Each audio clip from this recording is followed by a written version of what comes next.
반갑습니다. 2월 2일 주일 큐티 스케치 시간입니다. 오늘 본문은 요한복음 8장 21절로 30절까지 말씀입니다. 오늘 본문은 이렇게 시작합니다. 다시 이르시되 내가 가리니 너희가 나를 찾다가 너희 죄 가운데서 죽었고 내가 가는 곳에는 너희가 오지 못하리라. 유대인들이 이르되 그가 말하기를 내가 가는 곳에는 너희가 오지 못하리라 하니 그가 자결하려는가. 너희가 나를 찾다가 너희 죄 가운데서 죽겠다. 내가 가는 곳에는 너희가 오지 못하리라. 너희가 나를 찾다가 죄 가운데 죽으리라.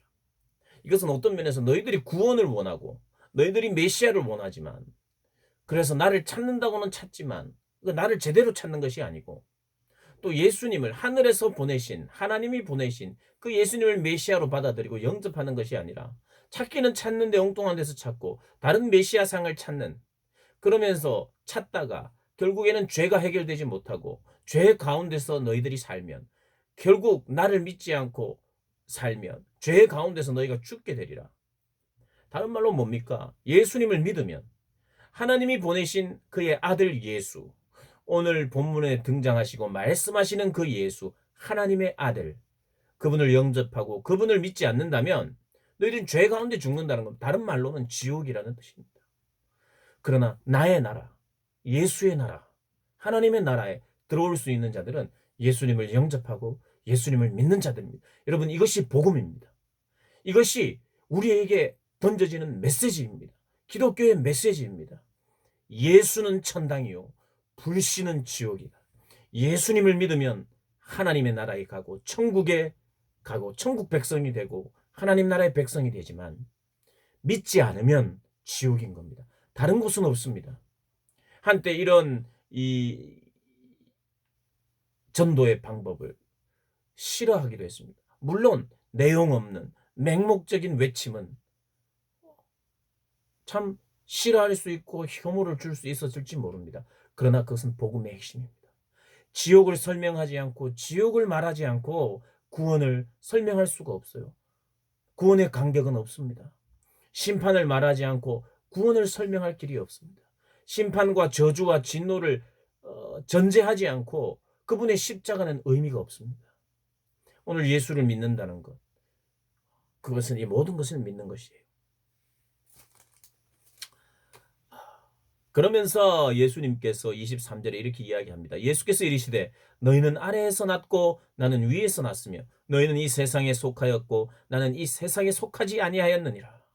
속한 곳이 다르기 때문에, 출신이 다르고 소속이 다르고 시작한 곳이 다르기 때문에 평행선을 긋고 있습니다. 하늘의 관점으로, 땅의 관점으로. 땅의 관점이 하늘의 관점을 이해할 수가 없습니다. 계속해서 믿지 못하는 그런 내용입니다. 물론 믿은 사람들이 이제 나중에 있긴 있습니다. 예수님이 이런 말씀을 하실 때 믿는 사람들이 또 많았더라라고 말하고 있습니다. 그러나 많은 사람들이 평행선을 걷고 있고 이해하지 못하고 깨닫지 못하는 그런 내용들이 계속 되고 있습니다. 그래서 28절에 예수께서 이르시되 인자가, 너희가 인자를 든 후에 내가 그인 줄 알고 또 내가 스스로 아무것도 말하지 아니하고 오직 아버지께서 가르치신 대로 이런 것을 말하는 줄도 알리라. 인자가 들린 후에, 십자가에 들린 후에, 십자가의 죽음과 부활로 말미암아 영광이 드러날 때, 십자가의 영광이 드러날 때 비로소 깨닫게 된다는 것입니다. 표적을 보여줬습니다. 기적을 보여줬습니다. 주님의 놀라운 일들을 보여줬습니다. 가르쳤습니다. 그 여러 가지를 통해서도 믿지 못했던 사람들, 표적을 구하고 있고 예수님을 지금 따르고 있음에도 불구하고 예수님에게 뭔가를 듣겠다고 말하지만 결국에는 이 모든 것을 깨닫게 되는 시기가 언제냐? 인자가 들린 후에, 십자가의 때, 그 영광의 때에 비로소 깨닫게 된다는 것입니다. 그래서 가장 놀라운 기적은 십자가의 사역을 완성하고 그것을 알 때에 그냥 퍼포먼스 보여주는 어떤 거, 그 어떤 외적인 모양, 크기, 능력으로 사람의 마음을 변화시키고 그들을 믿게 하는 것이 아니라 십자가의 사랑, 자기를 버리시고 자기를 내어주신 그 사랑, 몸소 그 사랑을 보여주실 때에 사람들은 그때 깨닫기 시작한다. 그것을 통해서 생명 주심으로 우리 안에 성령이 임하시기 시작하고 그 모든 것들을 기억하고 깨닫게 하시는 방식으로, 그래서 십자가의 사역이 가장 중요한 사역이고 그것이 목표였어요. 우리 주님은 그것을 향하여 달려가고 있습니다. 사람들이 그것을 하기 전에 이것저것 다 구하고 찾고 간구하지만 주님은 주님의 때가 있다. 그런 것을 구하고 받고 하느라 십자가의 그 진정한 가장 큰 사역을 보지 못할까 봐 사람들로 하여금 주님은 계속해서 뭔가를 내놓지 않습니다. 여전히 뭔가는 거절하고 사람들로 하여금 다름을 계속해서, 알지 못함을 계속해서 부각하면서 십자가로 향하고 있는 것입니다. 그래서 가장 놀라운 사역, 가장 놀라운 기적이 있다면 바로 십자가입니다. 그리고 그분의 희생, 그분의 피 흘리심, 죽으심, 그것에 대한 깨달음, 그것에 대한 믿음이 우리를 바꾸어 놓는 거죠. 그래서 십자가가 사람을 바꾸어 놓습니다.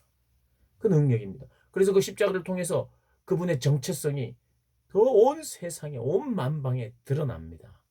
순식간에 드러나기도 하고 많은 사람들이 은혜를 받고 성령을 받고 흩어짐으로 말미암아 그것을 전하기 시작합니다. 온 세계의 열방에.